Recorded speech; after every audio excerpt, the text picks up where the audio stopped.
सलाम पाकिस्तान 24 न्यूज़ के साथ मैं हूं अबूजर मौजम। बुलेटिन का बाकायदा आगाज़ करेंगे और सबसे पहले बात करेंगे असिस्टेंट कमिश्नर सियालकोट के साथ फिरदौस आशिक अवान के नारवा सलूक के हवाले से। वज़ीर आला उस्मान बुज़दार ने फिरदौस आशिक अवान को तलब कर लिया है, तो अब कार्रवाई भी हो सकती है, उनसे जवाब भी तलब किया जा सकता है कि आखिर ऐसा क्यों अगर किया गया।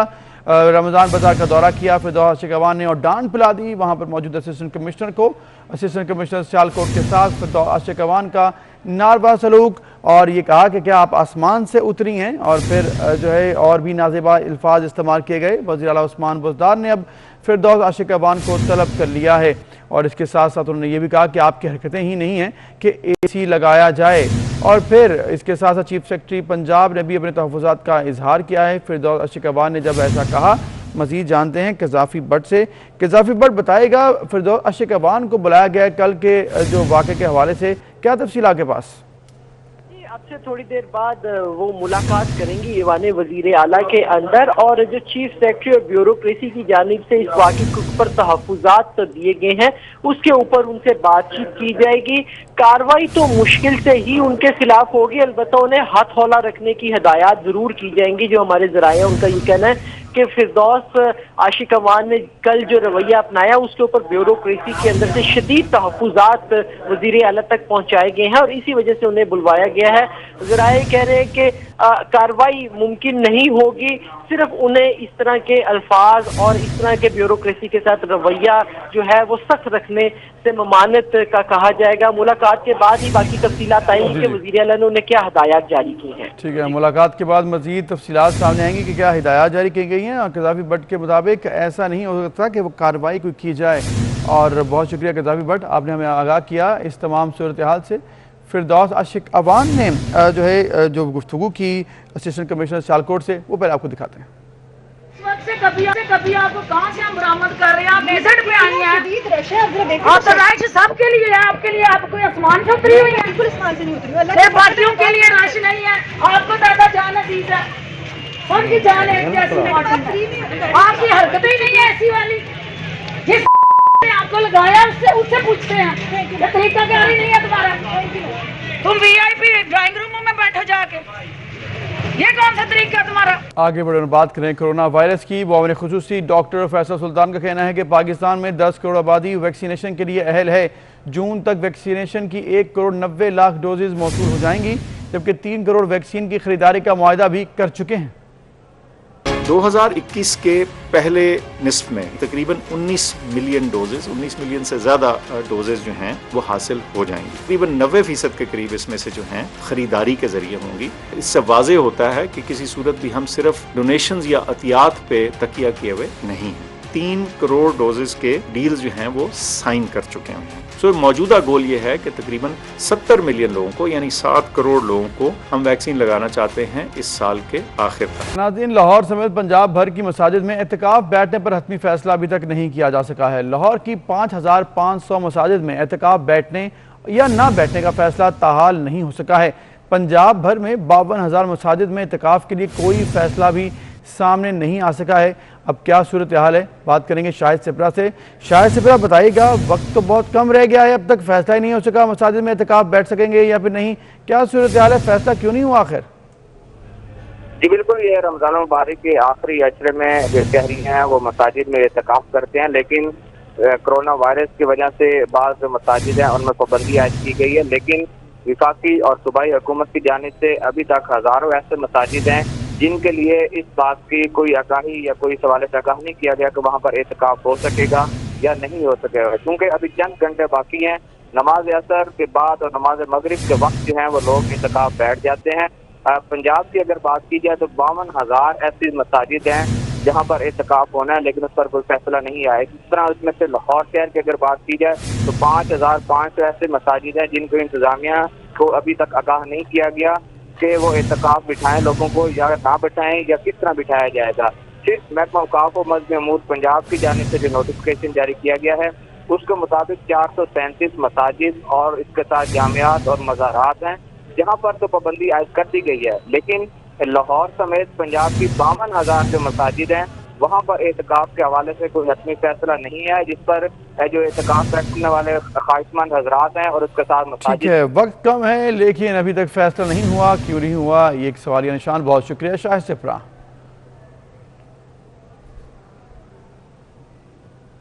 कोरोना मजीद 79 अफराद की जान ले गया है। 24 घंटों के दौरान 4213 नए मुस्बत केसेस भी सामने आए हैं। सेहतयाब अफराद की तादाद 7,28,000 से बढ़ गई, जबकि मुल्क भर में मुस्बत केसेस की शरह 9.16% रही। सख्त इकदामात और पाबंदियों के बाइस कोरोना केसेस की तादाद में कमी आने लगी। NCOC के मुताबिक 24 घंटे में कोरोना के 45,954 टेस्ट किए गए, जिनमें से 4,213 अफराद के केसेस मस्बत आए। सबसे ज्यादा केसेस पंजाब में रिकॉर्ड हुए, जहां ये तादाद 3,06,900 से बढ़ गई, जबकि सिंध में मुतासर अफराद की कुल तादाद 2,85,600 से जायद रही। मुल्क भर के अस्पतालों में तशवीशनाक हालत में जेर इलाज मरीजों की तादाद 5,377 तक पहुँच गई है। मुल्क भर के 631 अस्पतालों में कोरोना के मरीज जेर इलाज हैं। अब तक कोरोना से सेहतियाब होने वालों की मजमूई तादाद 7,28,000 से ज्यादा हो गई। अब तक कुल अमवात 18,149 हो चुकी हैं। उधर मुल्क भर में 40 से 49 साल की उम्र के शहरियों की वैक्सीनेशन भी शुरू हो गई है। मुल्क भर में अब तक 40 लाख लोगों ने रजिस्ट्रेशन करवाई है। इसी बारे से बात करते हैं, सबा वजीर हमारे साथ मौजूद हैं। सबा, बताइएगा, रजिस्ट्रेशन तेजी से जारी है, 40 साल से ज्यादा अफराद के हवाले से जो वैक्सीनेशन चल रही है, क्या तफसील आपके पास? जी बिल्कुल, इस वक्त मैं पिम्स अस्पताल में मौजूद हूँ और जहाँ पर कोरोना से बचाव के हवाले से वैक्सीनेशन का अमल जो है वो जारी है। और आज 40 साल तक के जो लोग हैं उनकी वैक्सीनेशन का पहला दिन है और 27 अप्रैल से इस वैक्सीनेशन के हवाले से रजिस्ट्रेशन जारी थी और 40 लाख से ज़ायद लोगों ने वैक्सीनेशन के लिए रजिस्ट्रेशन करवाई। इस वक्त मैं पिम्स में ही मौजूद हूँ और पिम्स अस्पताल में आप देख सकते हैं कि यहाँ पर ये इस्लामाबाद का सबसे बड़ा सरकारी अस्पताल है, जहाँ पर कोरोना की वैक्सीन के हवाले से ये वैक्सीनेशन सेंटर जो है वो बनाया गया है। इस वक्त भी एक शख्स मेरे साथ मौजूद है जिन्होंने वैक्सीन लगवाई है, उन्हीं से जानते हैं। उम्र मेरी 41 है और कोई डर शर तो नहीं है, कोरोना का ज़्यादा डर है, इंजेक्शन का डर नहीं है। कोई चक्कर वगैरह तो कुछ नहीं आ रहे? लोग तो कहते हैं कि वैक्सीन जो है लगेगी तो ये होगा वो होगा, ऐसा तो कुछ नहीं है? नहीं, नॉर्मल जिस तरह इंजेक्शन बंदा लगाता है तो वो उसका मेरे ख्याल ज़्यादा दर्द होता है वो सुई का, इसका तो इतना नहीं हो रहा।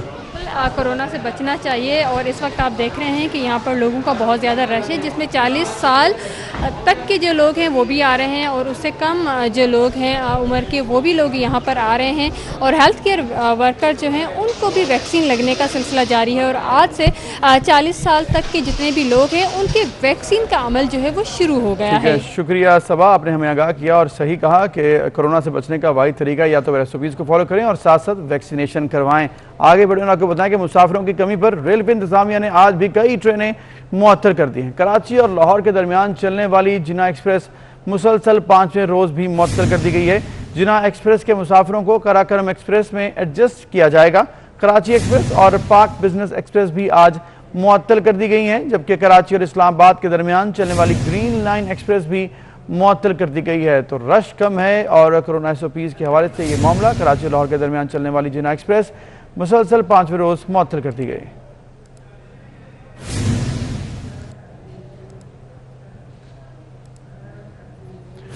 तो मुसाफिरों की कमी, रेलवे इंतजामिया ने आज भी कई ट्रेनें मुअत्तल कर दी हैं। कराची और लाहौर के दरमियान चलने वाली जिन्ना एक्सप्रेस मुसलसल 5वें रोज मुअत्तल किया गया है और कराकरम एक्सप्रेस में एडजस्ट इनको किया जाएगा। जिन्ना एक्सप्रेस के जो मुसाफिर हैं और साथ साथ कराची एक्सप्रेस और पाक बिजनेस एक्सप्रेस भी आज मुअत्तल कर दी गई हैं। मुसाफिर इस हवाले से परेशान है, लेकिन यह भी कहा जा रहा है कि उनको दीगर ट्रेन में एडजस्ट किया जाएगा।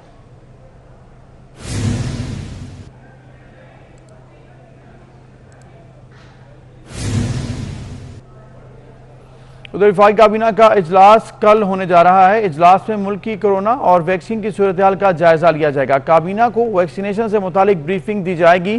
काबीना मुल्क की सियासी और मुआशी सूरत हाल का जायजा भी लेगी। वफाकी काबीना का 8 निकाती एजेंडा जारी कर दिया गया है। तो कल मंगल के रोज उमूमन इजलास होता है और कल ही इजलास रखा गया। एक बार फिर इजलास में मुल्क की कोरोना सूरत हाल और इसके साथ साथ वैक्सीनेशन की सूरत हाल का जायजा लिया जाएगा। अब तक का कोरोना किस तरह से कंट्रोल किया जा रहा है और फिर वैक्सीनेशन का जो अमल है वो कितना तेजी से जारी है, मजीद वैक्सीनेशन से कितनी खरीदी गई हैं और मुआहदे कहां पर किसके साथ हुए हैं। काबीना को वैक्सीनेशन से मुतालिक ब्रीफिंग भी दी जाएगी।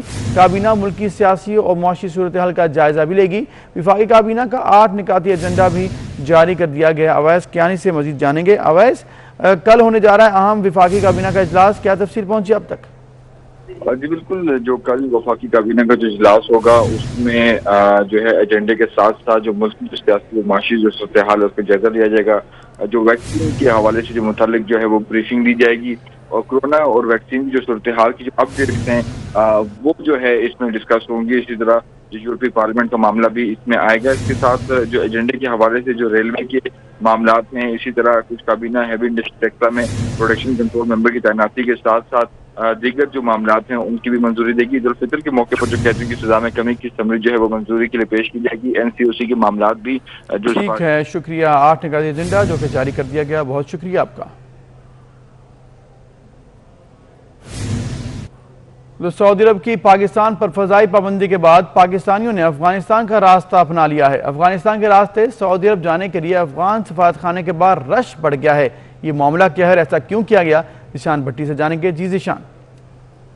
जी बिल्कुल, एक जानिब बेरोज़गारी से तंग जो पाकिस्तानी शहरी हैं उनको बैरून मुल्क रोज़गार के असूल के लिए जाने में शदीद मुश्किलात का सामना करना पड़ रहा है। सऊदी अरब में डायरेक्ट फ़्लाइट्स बंद होने के बायस जो पाकिस्तानी शहरी हैं सऊदी अरब में मुलाजमत करते हैं उनको सऊदी अरब पहुँचने में शदीद मुश्किलात का सामना करना पड़ रहा है। इस वक्त मैं अफगानिस्तान एम्बेसी के बाहर मौजूद हूँ इस्लामाबाद में, जहाँ पर बहुत बड़ी तादाद शहरियों की पाकिस्तानियों की मौजूद है जो वीज़ा के असूल के लिए अफगानिस्तान का वीज़ा लेने के लिए यहाँ पे आए, क्योंकि सऊदी अरब पहुँचने के लिए उनको अफगानिस्तान से होते हुए जाना पड़ा और 14 दिन का करंतना करना पड़ा अफगानिस्तान में, क्योंकि डायरेक्ट फ़्लाइट सऊदी अरब के नहीं है। इस वक्त मैं कैमरामैन अरसलान आपको दिखा सके तो बहुत बड़ी तादाद जो है यहाँ पे पाकिस्तानी शहरी मौजूद हैं जिनको शदीद मुश्किलात का सामना करना पड़ा है और यहाँ पे हज़ारों की तादाद में अफराद मौजूद हैं। रोज़ा भी है, जबकि दूसरी जानिब कोरोना SOPs की भी बात की जाए तो शदीद खिलाफ वर्जियाँ यहाँ पे हो रही हैं, क्योंकि जमकट्टे की सूरत में यहाँ पे अफराद मौजूद हैं। और इन शहरियों का हुकूमत पाकिस्तान से एक ही मुतालबा है कि फौरी तौर पर हुकूमत जो है हंगामी बुनियादों पर इकदाम करे और जो अफगानिस्तान हुकूमत है अफगानिस्तान से रब्ता करके जो वीज़े हैं यहाँ पे रोज़ाना की बुनियाद पर 300 से 400 टोकन जारी किए जाते हैं,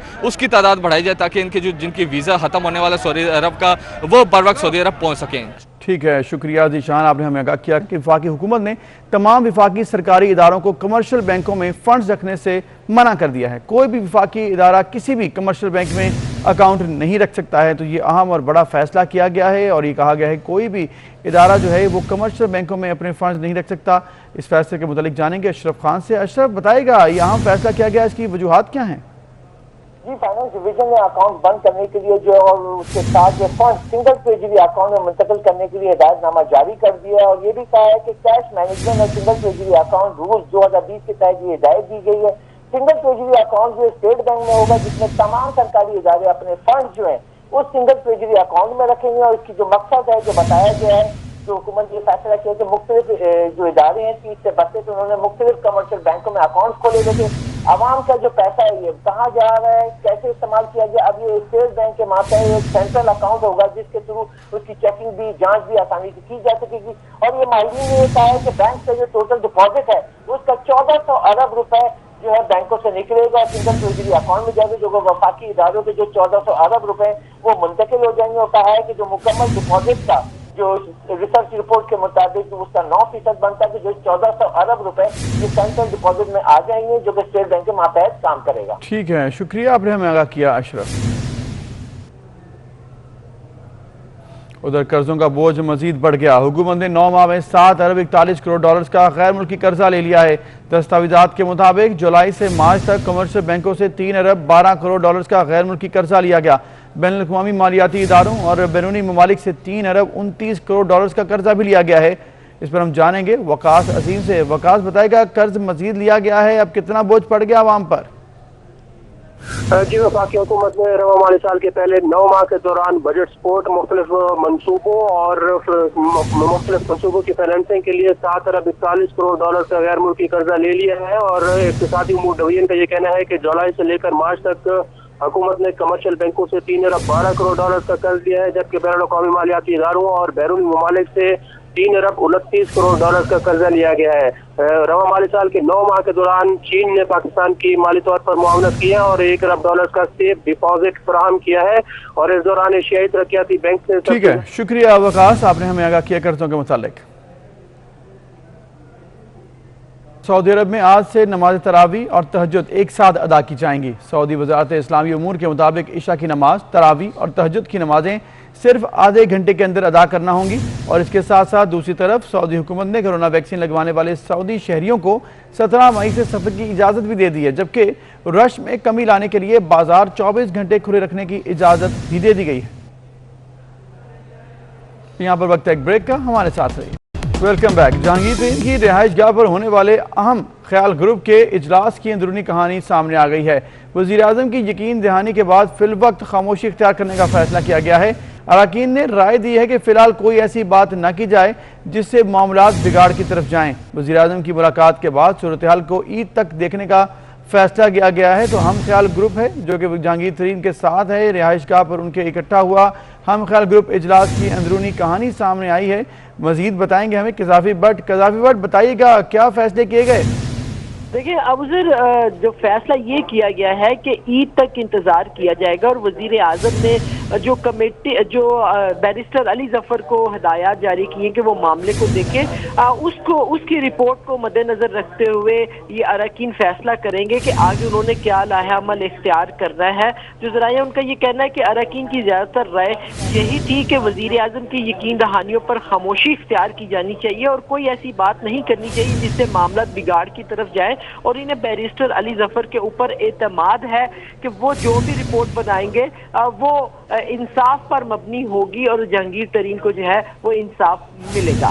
ठीक है, शुक्रिया कज़ाफ़ी भट्ट, आपने हमें आगाह किया इस अहम फैसले से। तो कराची में तहरीक इंसाफ के MNA के वाटर बोर्ड मुलाजिम पर मुबैना तशद्दुद के खिलाफ कोरंगी सब डिवीजन के मुलाजमीन ने MD वाटर बोर्ड के दफ्तर पर एहतजाजन काम बंद कर दिया है। मुलाजिमीन का कहना है कि फ़हीम खान के खिलाफ FIR के इंदराज तक काम बंद रखेंगे। ये मामला है जिस पर कहा जा रहा है कि फ़हीम खान के खिलाफ FIR के इंदराज तक काम बंद रखेंगे। मजीद जानते हैं नवीद सदीकी से। नवीद सदीकी, बताइएगा क्या फैसला किया गया?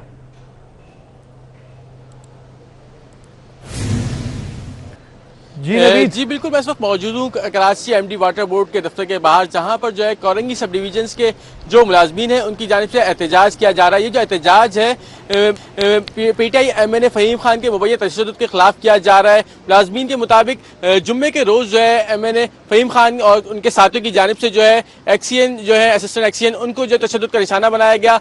15 से 16 अफराद थे जिन्होंने उनको जो है तशद्दुद का निशाना बनाया, उसके खिलाफ जो एहतजाज किया जा रहा है। हमारे साथ इस वक्त जो है असिस्टेंट एक्सीएन भी मौजूद है, उनसे मालूम करते हैं ये मामला क्या है और एहतजाज क्यों कर रहे हैं। जी बताइएगा। भाई ये जो है जुम्मे की रात 1 मई जो कि मजदूरों का दिन होता है, हमारी जो है फ़हीम खान साहब जो MNA हैं उन्होंने हमें ये उसका तोहफ़ा दिया है। मैं तो माज़रत के साथ यही कहूँगा कि हमारे लिए तोहफ़ा है उनकी तरफ से। हुआ ये कि हम रात को जब अपने सिस्टम पे काम कर रहे थे तो हमें इतना मिली कि नासिर जंप पे जो है हफ्ते की रात को 11:15 बजे का तकरीबन टाइम था, हमें इतना मिली कि वहाँ पे जो है एक्सीवेटर लगा हुआ है और बॉर्डर की लाइन को पे जो एक्सीवेशन हो रही है। मैं अपने 3 स्टाफ के साथ, बाकी लोग हमारे काम में लगे हुए थे, लीकेज बना रहे थे। मैं वहाँ से अपने 3 स्टाफ के साथ वहाँ गया हूँ, अपने एक्सीन की नॉलेज में लाके, एक्सीन भी खुद वहाँ मौजूद थे। वहाँ से मैं गया हूँ और वहाँ देखा, हमने वापसी चेक करते हुए आए अपनी लाइन को, तो हमने देखा कि वहाँ पे ये एक्सीबिशन करवा रहे हैं। हम रुके, जैसे हम रुके तो बाकायदा वहाँ पे 100 से 150 लोग मौजूद थे। मेरे रुकने पे और हमारे नीचे उतरने पे बाकायदा MNA साहब और उनके साथ शमशाद है। उसके अलावा जो है आपका हुआ ये कि उन्होंने हमें जो है वहाँ ज़रूर किया। MNA साहब ने सबसे पहला अटैम्प्ट मुझ पे जो है हमला उन्होंने किया है। ये मेरा राइट ऑफ वे है भाई। मैं खुदा न खास्ता PTI, पीपल्स पार्टी या MQM या किसी भी सियासी जमात से मेरी कोई दुश्मनी नहीं है। ये मेरा राइट ऑफ वे है। मुझे जो अहकामात होते हैं जो मुझे सिस्टम चलाने के लिए और मेरे स्टाफ को जो मैं सिस्टम चलाने के लिए कहता हूँ, हम उसी तरीके से सिस्टम चलाते हैं। ठीक, ये बताइए क्या मुतालबा है आपका, कब तक आप एहतजाज करेंगे, क्या मुतालबा? सर हमारा कोई एहतजाज नहीं है, हमारा सिर्फ MD साहब से रिक्वेस्ट है कि हमारे खिलाफ जो भी कार्रवाई हुई है, हमारे साथ जो जाती हुई है उसके खिलाफ एक्शन लिया। कुछ नहीं कर सकते तो FIR तो लॉन्च करें। FIR लॉन्च नहीं कर सकते, हम सप्लाई रोकने के हक में नहीं है। बिल्कुल, यहाँ जो मौजूद मुलाजमीन है उनका कहना है कि MD वाटर बोर्ड जो है इस वाक़े का नोटिस ले और जो मुलाजमीन है उनको तहफ़्फ़ुज़ फराहम किया जाए। शुक्रिया नवीद, आपने हमें इस एहतजाज और मुतालबे के हवाले से आगाह किया। NCOC ने मसाजिद में एतकाफ, शब कदर और नमाज ईद उल फितर के लिए SOPs जारी कर दी हैं। SOPs के मुताबिक सिर्फ 2 सेहतमंद अफराद ही मसाजिद में एतकाफ बैठ सकेंगे। तो यहाँ और बड़ा फैसला किया गया है। मसाजिद के हवाले से SOPs जारी कर दी गई हैं। NCOC ने मसाजिद में एतकाफ, शब कदर और नमाज ईद उल फितर के लिए SOPs जारी कर दी हैं। SOPs के मुताबिक सिर्फ 2 सेहतमंद अफराद ही मसाजिद में एतकाफ बैठ सकेंगे और इसके साथ साथ एतकाफ बैठने वाले ज़रूरियात का सामान भी घर से लेकर आएंगे। ये भी फैसला किया गया है। फिर मसाजिद के कूलर से पानी न पिया जाए, ये भी फैसला कर लिया गया है।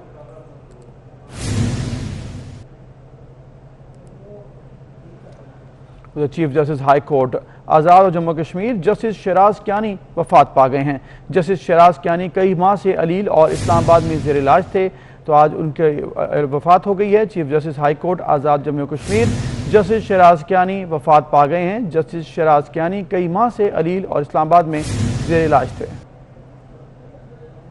Welcome back. चीनी और आटे के हुसूल के लिए कराची के यूटिलिटी स्टोर्स के बाहर शहरियों की लंबी लाइनें लग चुकी हैं। सूरत हाल क्या है, जानेंगे महमूद रियाज से। जी महमूद रियाज।